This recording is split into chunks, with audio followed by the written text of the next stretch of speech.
Hearing impairment, discussed as a part of our Characteristics of Exceptionalities course in the spring of 2022.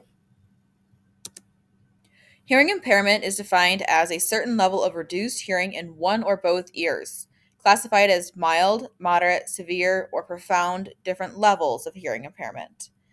Hearing loss is fairly widespread. 16 to 17% of all adults have some level of hearing loss, but not everyone who has hearing loss is aware of it. Looking at the etiology, so different causes for hearing loss: noise, damaging aspects of the ear due to loud noises; aging, so the continuance of loud noises or just age in general, but living in our noisy world that we have today is very common to damaging your ear as you get older; disease or injury. Some diseases can cause damage to the ear, or injuries such as head injuries and concussions can cause damage to the ear as well, and cause hearing loss.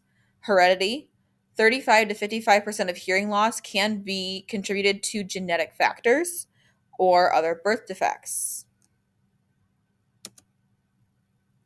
Signs and symptoms of hearing loss. They can be really hard to recognize. Some major signs are the reduced hearing or problems hearing in different learning situations, and people can recognize that on their own. But looking closer at hearing loss symptoms in children, uh, children's speech might not be progressing and remains monotonous, or their speaking ability is not age appropriate, so they aren't developing at the same rate as their peers. The later inappropriate speech recognition, not being able to recognize who is speaking where or when. The failure to startle awake to loud sounds or startle to loud sounds, period, is also a sign of hearing loss. Their inability to locate sounds. So if the child doesn't turn their head towards your voice or another sound in the classroom. The inability to respond to sounds in another room is another way to look at this, or daydreaming or withdrawing from social interaction. Frequent ear infections can also be a sign of hearing loss or a symptom that can lead up to hearing loss. Diagnosing hearing loss. It is confirmed through a hearing test.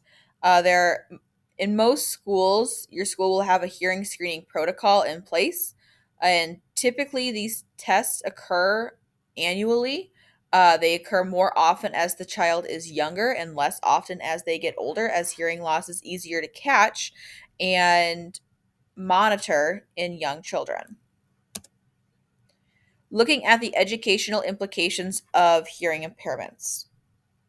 Students who have lost hearing at an early age will be different to students who've lost hearing later in life in terms of their educational disadvantages. Examples include the range of vocabulary or literacy, as teaching methods don't always take into account hearing loss in students, as the typical student would be able to hear fine. Sometimes students with hearing loss will prefer visual learning strategies. This can be difficult to incorporate into your classroom, but is important to adequately convey information in a way that they can best comprehend.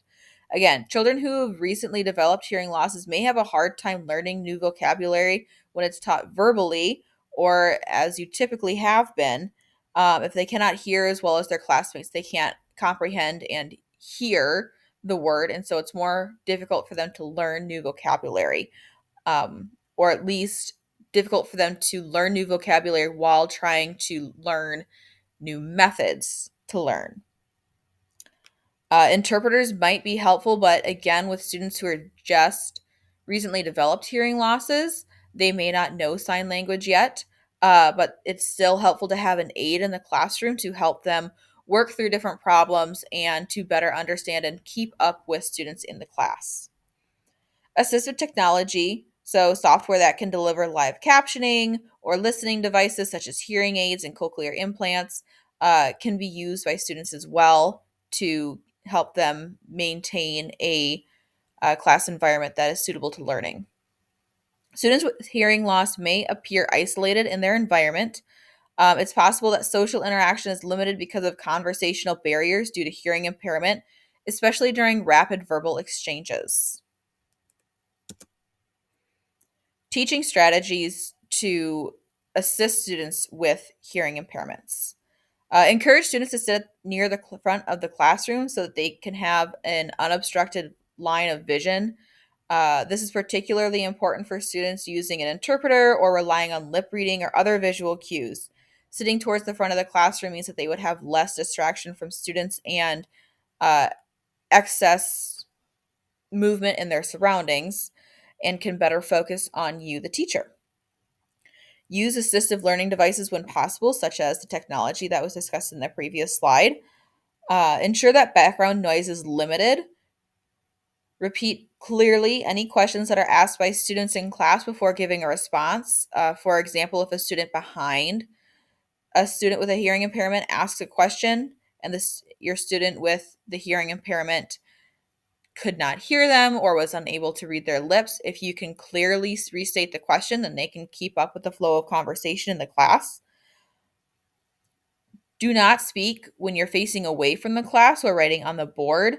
This not only projects your voice into an object, which might muffle it in general for all of your students, but it prohibits students who need to see your face and your facial expressions and read your lips from being able to properly understand what you are trying to convey to the class.